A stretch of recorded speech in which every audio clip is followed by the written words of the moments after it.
we all create an energy wherever we go. And we join together.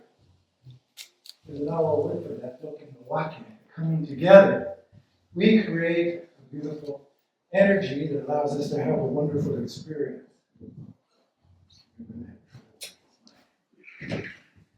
But before we actually begin the narrative part of this program, there's a few people that I want to acknowledge and thank for making it possible for us to be here. And the first person is a friend of ours, Margie Maestas, who introduced us to a member of the Corrales Historical Society, Alice Glover, back there. Thank you, Alice. Who in turn introduced us to Dean Shear, who is our host for today. We also want to thank all the members of the Corrales Historical Society and all the volunteers who made today possible. We have some wonderful treats back here. I know there's a raffle back there, and some artwork that supports the Corrales Historical Society. So please share with them the money you have in your wallet so that they continue to put on these wonderful events. I also want to introduce a couple of other people. One of them is a good friend of ours right over here, Mary Lou Lopez, who helped Sandy, this is my wife, make a lot of these beautiful paper marigolds. Marigolds are a very important plant at this time of year, and I can tell you a really interesting story about them. But I want to move on to the program. Also, I want to introduce my most important supporting musicians, my wife Sandy Heralda. And she will be performing a number of the indigenous instruments that you see on the table back here. All of these instruments are handmade. These are all one-of-a-kind instruments. These are the same kind of instruments that have been used for hundreds and hundreds and hundreds of years by the indigenous people. Now, our program specifically focuses on one indigenous group, the Mexica. Now, how many of you, show of hands, have heard of the Mexica people? How many of you have heard of the Aztec people? Yes. Well, they are one and the same. They refer to themselves as Mexica. So throughout the program, you will hear me refer to them as the Mexica. Now, our presentation is titled The Origins of Dia de los Muertos from the indigenous perspective. And this is a very ancient ceremony, and it aligned with the fall season. Because during the fall, you can see the actual physical transformation taking place. Your food crops, they've all completed their life cycle and they're breaking down. They're feeding the earth, the soil. And the soil, the earth is beginning to start its cycle of rest. So we can visually see this transformation. So for the indigenous people, it made sense. This is a time of death, but yet renewal coming. So they decided to assign 40 days to honor the young children who passed. 40 days in total, 20 for the young children, and then 20 for the adults and elders who passed. In the Nahuatl language, Dia de los Muertos is known as Mika il Wheat. Let me hear you say, Mika il Wheat. Put it all together. Mika il Wheat. It will be a test at the end. One very important component that you will see during this time of year is the marigold flowers. Now, there's a really interesting story that was shared with me many years ago. And it was on the origin of the marigold, or what is known in the Nahuatl language as the Sempoal Shoshi. Sempoal is the Nahuatl name for the number 20. And Shoshi is the name for a flower. So the marigold is a flower of 20 petals. And the story that was shared with me is that way back in time, one of the rulers, a man who loved gardens, and who had gardens and plants from all over this continent would come, and they would have gardeners that would prepare and keep all their plants living and thriving. And so one day he had an idea, the ruler, this town. So he called his farmers together, he called his botanists, he called his horticulturists together and said, I challenge you to create a flower It has 20 petals. 20 petals reference a human being. The 10 extremities from your fingers all the way down to the 10 toes. 20 represents a human being. I challenge you to make a flower that has 20 petals and is the color of the sun when it sets in the horizon, that golden color. Because that represents the cycle of life and death. I challenge you. So they went to work. No telling how many generations it took, but they created this hybrid that they call the symbol of Shoshino, the miracle. So the miracle is a hybrid. Now, our presentation, as I mentioned, is from the indigenous perspective. So you're going to hear songs, stories, narratives, and poems that reveal ancient native philosophical concepts. These concepts were infused in the day-to-day lives of the Mexica people. It is important to gain an understanding of the indigenous philosophy of duality so that you gain an understanding and more meaningful understanding of what these people believed and how their lives were presented. So, like I said, this is the time of year when we honor our ancestors. And we honor them through ceremony. Now today, Dia de los Muertos, Day of the Dead, is a tradition, but it originated as a ceremony. And this is part of our program today, to share with you the information and the knowledge so that you, should you choose, might begin to honor your loved ones in a very personal and meaningful way. Now, it's important to know that there's a difference between ceremony and tradition. They're not the same. They're two different things. Today, it's more of a tradition, but in the past, it was always a ceremony. And that's one of the reasons why we created this program to begin with. Because years ago, I started getting these invitations to Dia de los Muertos events. And it was a big public event, sure, a lot of fun, beautiful, a lot of interesting things to see. But what caught my attention was they were offering a cash prize for the best ofrenda. Show of hands, how many of you know what an ofrenda is? Very good. It's an offering. Now, when I read that, I thought, wait a minute, something's wrong here. How can somebody be a judge and say, well, your ofrenda, your personal expression of gratitude to someone you love, how can a judge say, oh, this one's better? No, you can't. And that's the difference between tradition and ceremony. Tradition you can question because it's something you do because your parents did it or somebody else did it and it gets handed down and you always do it. And it can be questioned because the reason that originated may not be appropriate today. But ceremony, you cannot question someone's ceremony because that is a very personal expression of their love and gratitude and honoring somebody who was important to them. That can't be judged. That's just an individual's expression of love. And so, the foundation of Nika the Week, Day of the Dead, I consider there's 5 components. I want you to learn these. And if you watched the video that was presented before we got here, you saw those 5 words. And they are transition, gratitude, connection, acknowledgement, and appreciation. These are the 5 foundations of what Dia de los Muertos is based on. Now, in order to fully absorb the information being shared in a positive and beneficial manner, 2 questions must first be addressed. And the first one is this: how is it possible to invite loved ones who have departed the world of the living to come and join with us, to come and share a meal with us, to come into our homes? How is that possible? And the second question is really to consider this: what if you exist forever? That's it.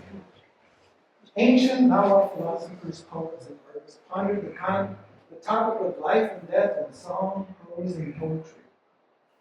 I'm going to share with you a very ancient poem written by one of the most beloved and respected rulers in the late 1500s, the Wet'la'atuani of Texcoco, a man by the name of Medford Rock.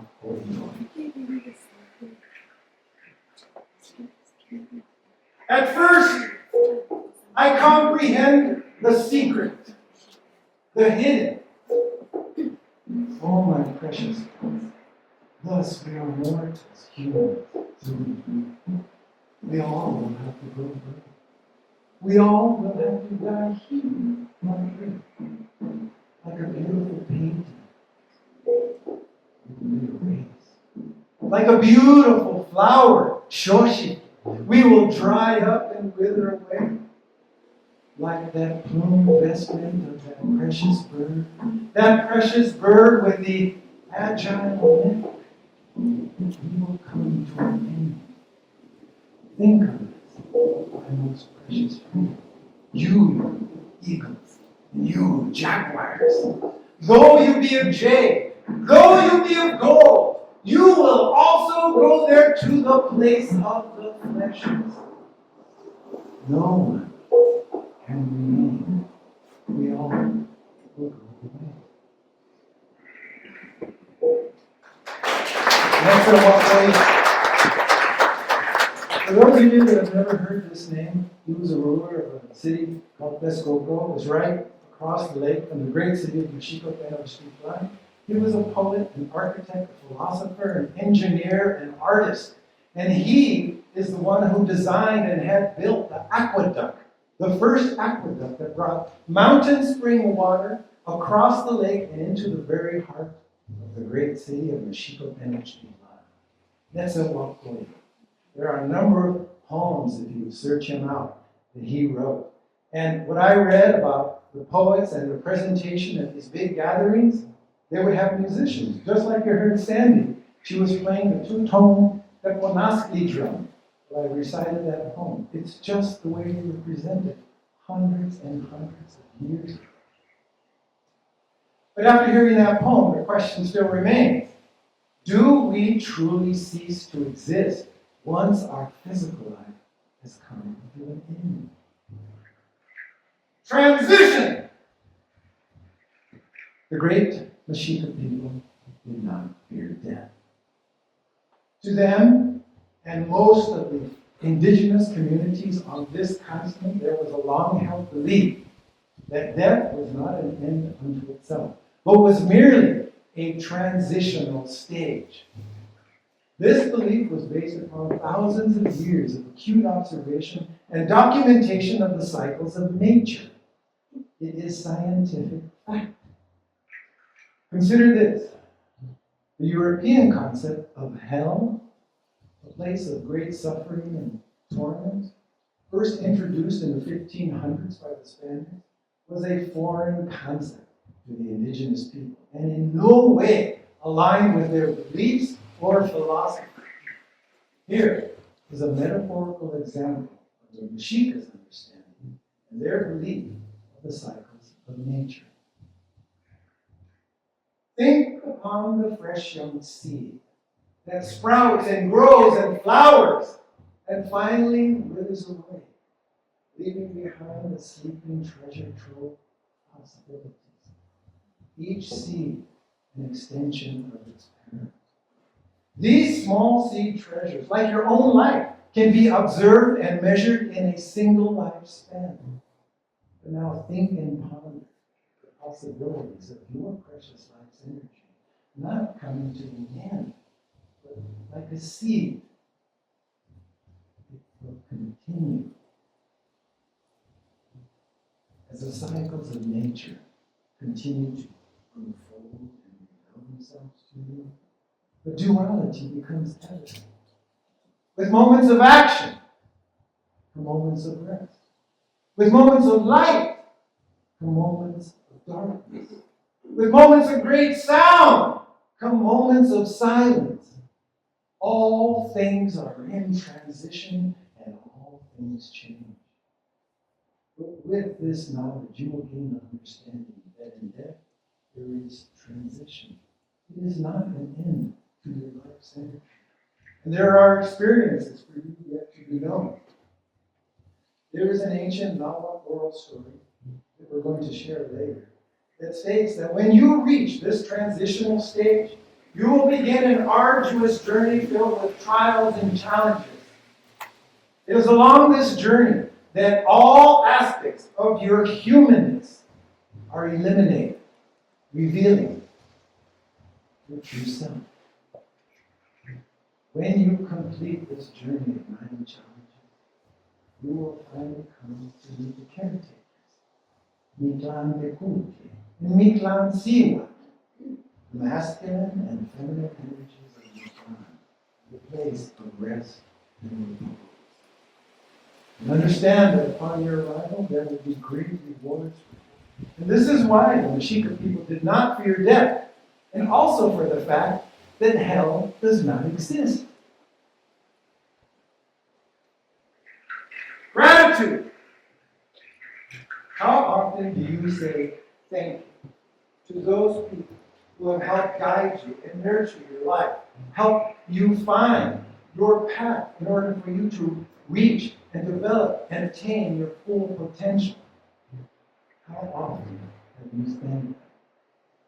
Gratitude is a very important component of honoring our ancestors. And there are many ways to express your gratitude. Our ancestors did it through prayer, through ceremony, through offerings, through music and dance, and even in moments of quiet solitude and humbleness. So be sure to show your gratitude to all those people that have moved on in the spirit world. And you honor and acknowledge them. Connection. We're going to share with you information about the ofrenda. And I'm glad that so many of you raised your hands and you know what an ofrenda is. In English, it's called an offering. In the Nahuatl language, let's see if you remember this, it's called the tlamanali. Oh, yeah, we're going to have a test with prizes. Building your ofrenda is a very special and personal experience. After our program, you're welcome to take a look at this small ofrenda that Sandy had built. This year, we're honoring her mother and my mother. But I really would like to dedicate this program to all the mothers, all the abuelitas, all the grandmothers and great-grandmothers. Because without them, you would not exist. So building your ofrenda is a process of remembering and reconnecting with your loved ones as a way of keeping them alive. And when you're building your ofrenda and your children or grandchildren are with you, they get to hear the stories about these people that you are honoring. So this will keep them alive. This is also a time of happiness. It is not a time to be sad. There's an old Nahuatl saying that goes, "Do not shed tears, for they will make the path and way to your home slippery for those wishing to join you." Your loved ones may invite others that they meet along the way into your home, those that have been forgotten. So you may consider offering them something to eat or drink. It's been told that water and salt will help them on their very long journey to your home. During the ofrenda building process, no grand speeches are required. So speak quietly and from your heart. Public displays, although they're fun to attend, beautiful to see, they have entertainment and food, and beautiful ofrendas, they also are not required. This is a very special moment for you and your loved ones. Very personal expression of love. And remember that this is the prelude to the visit. We're going to share with you a Nahuatl narrative. Oh, by the way, Nahuatl is the language of the Mexica people. We're going to share with you a Nahuatl narrative that was shared by a family and a woman in this autonomous village called Corrales in the state of Muertos.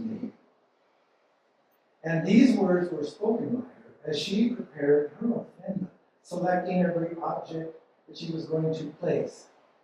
And so, when you hear these words, visualize in your mind this moment, heartfully, thoughtfully, knows how to share this story. Sandy is going to narrate this narrative.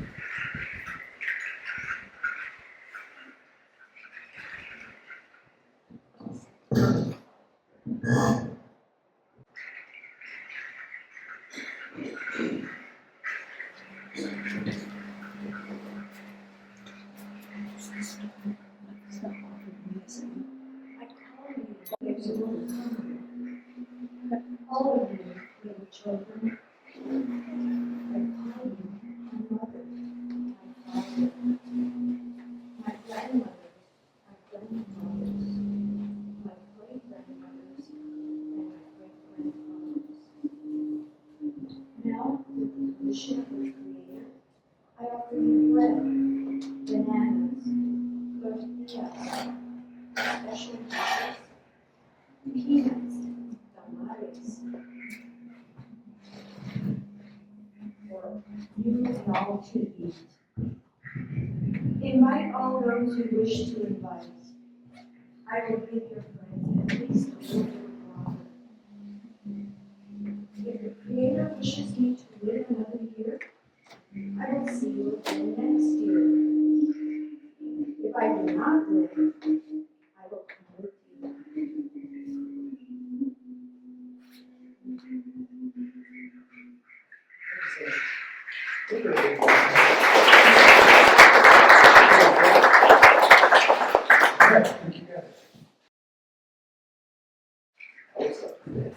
It was long believed that all our ancestors rejoiced, inviting their dead to a special party in their honor. Through ceremony and heartfelt invocation, the door and pathways between Mictlan and the world of living were opened and illuminated with the light of all our hearts. Follow the trail of the beautiful, simple Walshashika flowers, the marigolds, for they will guide you to your seat of honor, next to the tables dressed and assembled with your favorite foods. This is when the living talk to the dead. Talk to the living. So now you know about the ofrenda, right? How many of you built an ofrenda in your home? You know, one thing is important.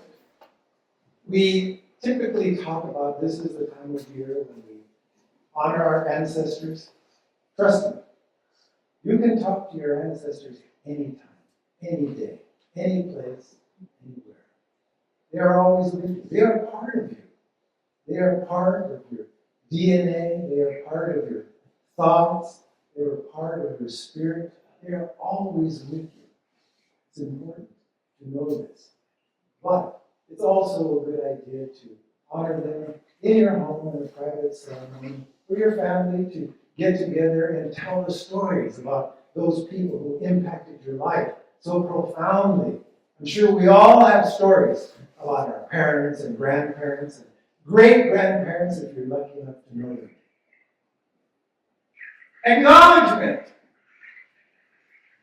We're going to share with you a song titled For Servants. Before I begin the song, I want you to understand why I wrote the song and what it represents. Your life began the moment the Creator, Obedeo, reached down and touched you, initiating the spark of life that you have become so fond of. It was at that moment that four precious servant energies joined with you and will remain with you for your entire life. You need these four energies to maneuver through this physical world. The energy from your head is known as the tonality. This energy accompanies you at birth and will interpret through all 8 of your senses all your experiences through your human life. It will also accompany to your great moment of rest and transformation, depending, of course, on the circumstances of your death.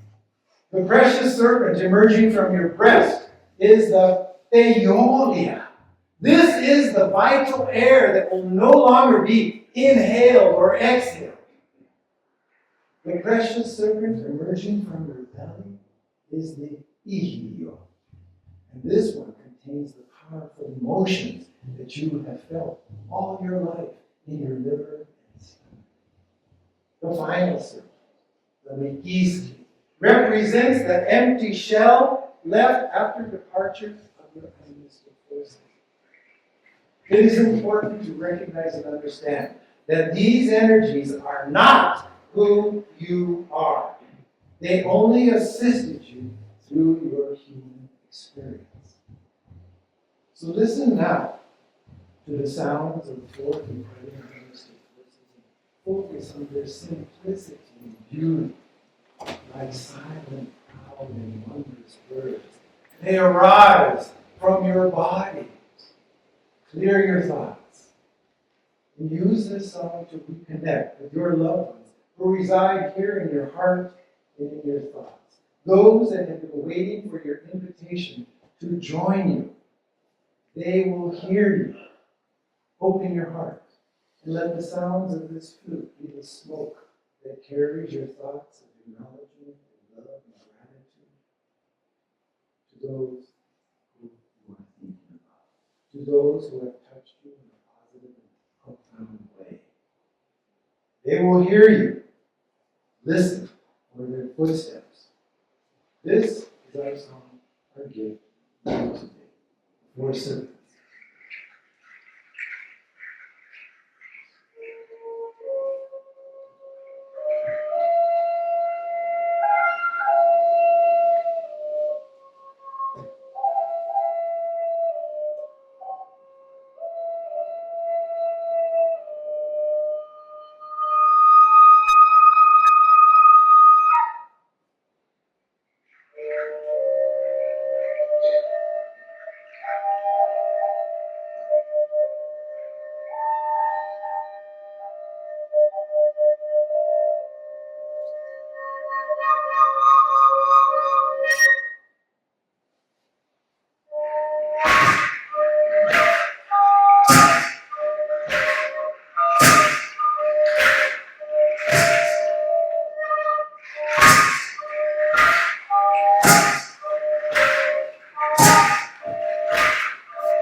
What is in your words, do you?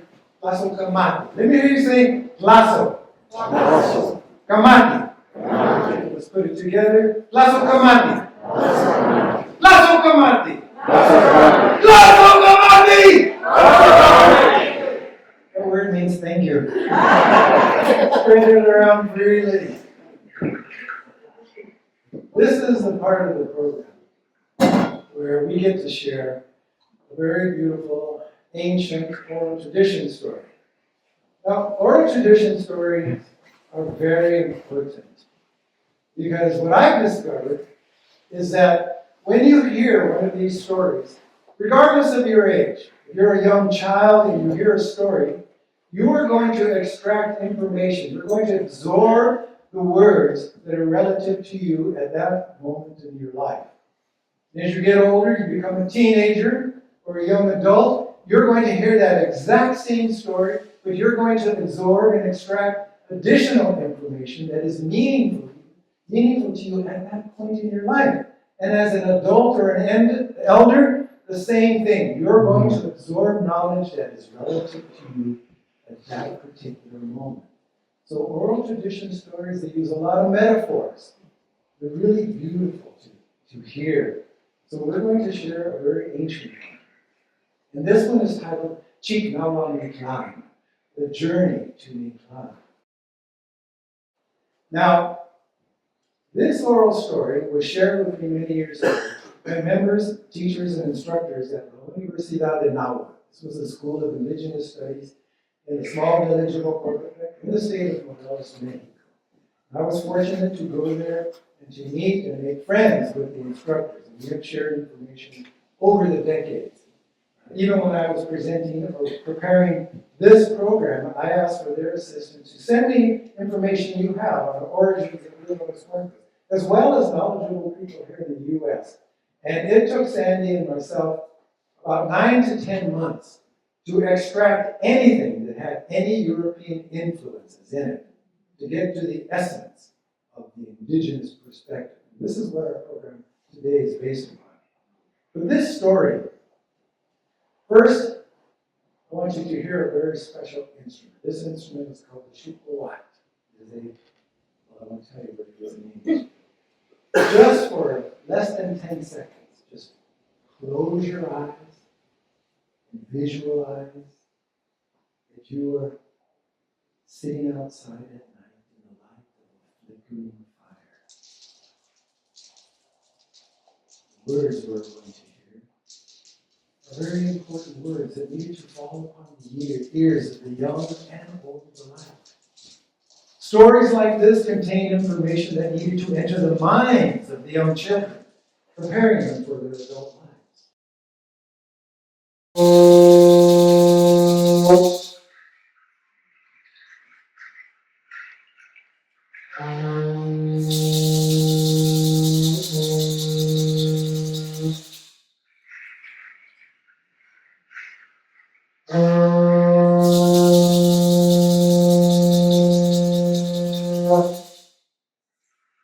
Your journey of 9 challenges begins.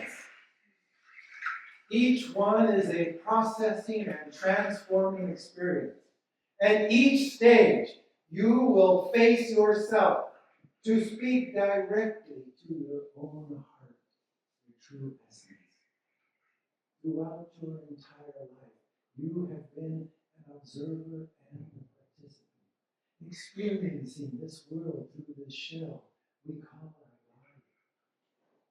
Now, you will begin to experience the removal of your human physical being until the final essence of your flowery true self is revealed. First, you must pass through the Apano-Waya River. And in order to do so, you will need the help of your small guide dog known as Sholem. Sholem is your animal spirit. It has been protected and destined specifically towards this mission. You will recognize Sholem because around his neck you will find tied a loose cotton string. Once you have reached the edge of the great and powerful and vast Apano-Waya River, and your guide dog Sholem recognizes you, speak to him from your heart as one who knows you completely, and he will help guide you across. You will need to focus on your guide dog as a mirror, a reflection of who you are in order to cross this turbulent forest. And together, your strength is increased. after crossing the great and powerful Apollo River, you are removed of all your clothing. Your true energy is gradually being revealed. Now, for your second challenge, you must cross in between two mountains that continuously crash into one another. Your agility and quickness of mind will allow you to pass this challenge. Acute awareness is necessary. And do not allow the thunderous sounds to disorient your mind or distract you. You will succeed in passing this place known as the Petromonometia. But in the process, the crushing mountains have compromised your once strong and powerful body. For your third challenge, you must cross a mountain known as Aztec. It is full of very sharp and dangerous flint knives. Come to terms with the sharp and hurtful words you have germinated throughout your entire life. Like all cycles, these words have now returned to you, and you must reconcile and contemplate their source and effect. The sharp cutting blades have also taken a toll on your physical being as well, revealing more and more of your true self. For your fourth challenge, 8 more very high mountains must be crossed. And you will recognize them because they are always full of snow and known as the Aztec Mountains. They seem so beautiful at first from a distance. But as you begin your journey towards them, the reality of the freezing coldness pains your muscles and slows you down. Your circulatory system is drained, but you slowly begin to recognize your ability to tap into this true energy that links all things. And this strength compels you to endure and continue. For your fifth challenge, you will have to walk through 8 fields where the winds cut like knives and are called Isidro. These winds will try to imbalance and disorient you as they further remove you of your outer shell. Call upon your growing inner strength and determination to focus on your mission. You have always known that the knowledge in your heart, your intuition, has been true, and you can draw on this strength now to overcome this extreme challenge.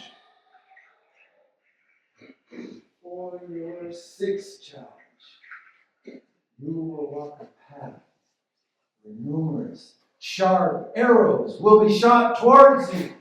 A rain of arrows! You can create a shield of power from your heart to protect you from this place known as the Mimi Maloyan. But as strong as this protection may be, the piercing of your flesh by the numerous arrows further reveals more and more of your true self. For your seventh challenge, you will now encounter Ocelot, the jaguar. Here at a place known as the Ocoilewaoyan, Ocelot will attempt to finish you. And as hard as you may try to protect it, he will succeed. But with your heart now gone, there will be a hole like the smoking mirror of this into which you may look directly into your true self. You are now at the threshold of enlightenment. All attachments to your physical humanness have been removed. You experience a great sense of lightness and fluidity. For your eighth challenge, as you gaze deep within and towards your true self, you are drawn into the vast and dark waters known, a stream of consciousness known as the Apanui. And here, there is a giant reptile known as Xochitl that calls to you. You may remain here within this limitless dark water for a great amount of time, but know that you will finally emerge, because Xochitl is your true flowering essence. It is here where you will come to terms with who you are, who you have always been and will continue to forever be. This is your treasure, the special gift that you have guarded and protected, and will now deliver to the caretakers of your planet. But your journey is not over yet. Here now, at the ninth level of your journey, you will enter and be swept through the waters of 9 great rivers, each one delivering you to the next. As you descend deeper and deeper, you experience the birthing process into the realms of Islam. Now is the time when you finally come to meet the caretakers. Miklan Perkuki, Miklan Siwa, masculine and feminine energies of Miklan. As you respectfully present yourself before them, they will address you in this way. My precious ones, your ordeals are over. Go now and sleep your dreams. With your true essence finally delivered, you will safely and comfortably remain here until once again your spirit, your energies call forth. This difficult journey will take 4 or more years to accomplish. But after so many challenges and revelations, you will receive a great compensation. At nightfall, when the sun sets in the horizon, you, this most precious and beautiful star, will illuminate all of Niklan.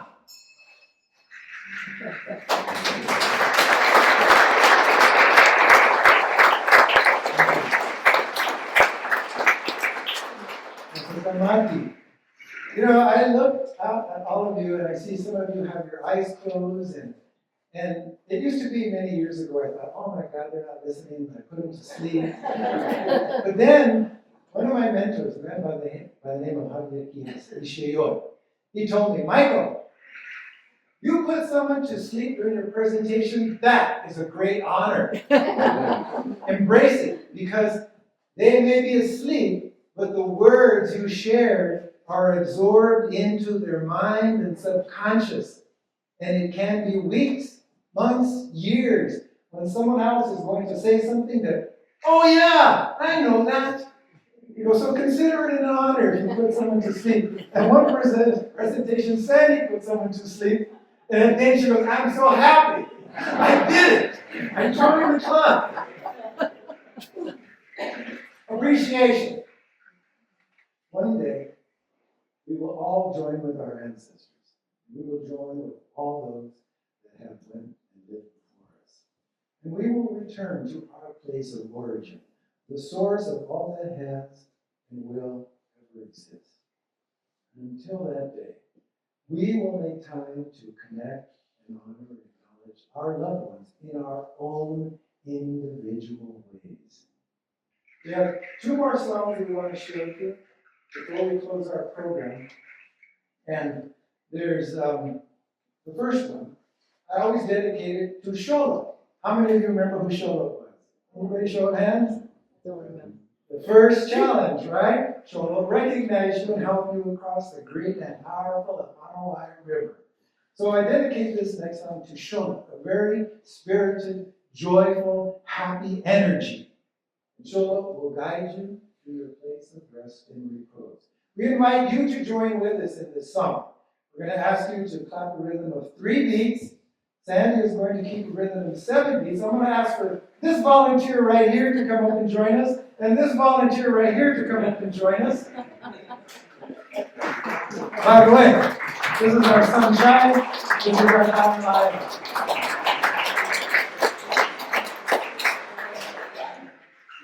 Now, everyone is going to clap their hands to a rhythm of 3 beats. Don't get distracted with Sandy and her 7 beats.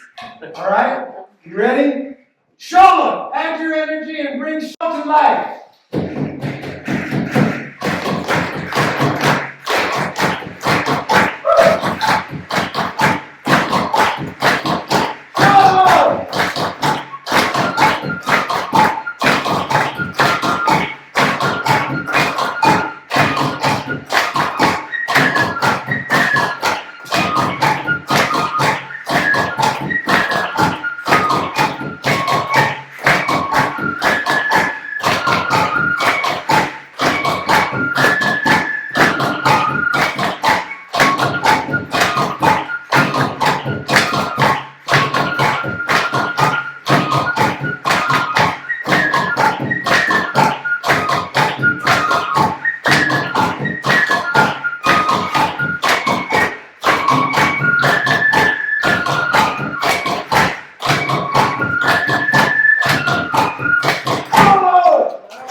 You know, it's always fun sharing our programs and touring with family. I used to tour with musicians that I hired, but oh my God, the infighting. With family, it's different. We all know our limits. But I will tell you something about these volunteers. I would get gigs, and I'd call them up, hey, are you available on this day? I'm going to do an elementary school. Oh, no, I have work, I'm busy, I can't get away. Right. Hey, I call them up again, hey, I got a library gig, it's over here in this part of town, can you join us? Oh, no, I got work, I got school, I can't get away. I call them up one day, hey, I got a gig at the Smithsonian in Washington, D.C. I'm there! Yeah. Isn't that fun? So this next song, this is going to be our last. This song originally was called the People Song, and it was written by a young poet by the name of Quetzal Hecatamoc. And he shared this poem with me, and I thought it was so beautiful. I asked him, can I share this in our presentation? And he said, absolutely. I wrote it for myself as a way of expressing how proud I am of my culture, my heritage, my ancestors. He was Mexican, and he was proud of his heritage. And he says, feel free to share it, because I call it the People Song. But I decided to call it Ni'nikaniashkan, which is the Nahuatl title that is used in the song. Now I'm going to sing it in the Nahuatl language that he wrote. Now, some of you may not be fluent in the Nahuatl language, so I'm going to share with you what the words are to translate into English. Because I want you to join in the song, add your energy, it's important that when you participate, engage with something, that you know what you're involved with, right? So here are the words in English, translated from Nahuatl. These are the words in English. I sing today. I am proud to be Mexica. But if tomorrow I would die, still will be Mexica. Now, you are going to sing in the chorus, and it's very simple. But when you sing in the chorus, I want you to sing from your heart, the expression of love for your heritage, your culture, wherever it is on this beautiful blue-green planet that we all share. Wherever your ancestors originated from, be proud of them, acknowledge them. Honor them, because without them, you would not be here today. Plus, they were your first role models, right? They taught you a lot. So, here is the chorus where you're going to sing. I'm going to break it up in pieces so it's easy. So here's the first part. You ready? Repeat after me. Ay, ay, ay. Ay, ay, ay. Ay, ay, ay, ay. Ay, ay, ay, ay. I like this. Ay, ay, ay, ay. Ay, ay, ay, ay. Oh my God, we got the chorus. Now we're going to put it all together and clap your hands so you stay on rhythm. So we'll listen carefully and sing along with me this time. Ready? Ay, ay, ay, ay, ay, ay, ay.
Thank you for adding your energy to that song. I can tell that you are proud of your culture and your heritage. So that's a blessing, my friends. Embrace it. I always like with words that in my mind and in my heart were the type of the words that the ancient teachers would share with their students before dismissing them after a day of study. The teachers in the Nahuatl language are known as the Tlamatenimi. The Tlamatenimi were highly regarded and respected in their society, elevated to high positions of honor. All teachers should be expressed with that type of gratitude and appreciation. All teachers. But now these are the type of words that I always imagine they said. I want you to listen carefully with an open heart. I always consider these type of words little seeds, the Shinachpi seeds. That once you hear them, you will absorb them in your conscious, your subconscious, and in your heart. And you will allow them to grow, and to reach their full potential. This is the reason why you exist, to reach your specific full potential. So here are the words. Discover who you are. Develop your gifts to the highest degree. Be thankful for the special gifts the Creator has bestowed upon you. And more importantly, share those gifts. Learn to live with nature. I can't emphasize that enough. With nature. Surrender to doubt. This is your intuition, your ancient voice speaking to you. Listen to it. Be proud of who you are. Be proud of your parents, your grandparents, your great-grandparents, all of your ancestors. Be proud. Do the best that you can do in every single thing that you do. Live your life with dignity, honor, and respect. Work towards the betterment of your community. This is where you live. Make it a better place because you are here. And develop, to a very high degree, these 4 characteristics. And I want you to repeat after me because these are very important. Very important. Awareness. Awareness. Patience. Patience. Endurance. Endurance. Compassion. Compassion. What we have just shared with you this afternoon is knowledge and information that dates back hundreds, if not thousands of years, and all from the indigenous perspective of the Mexica people. We hope that this information resonates with you.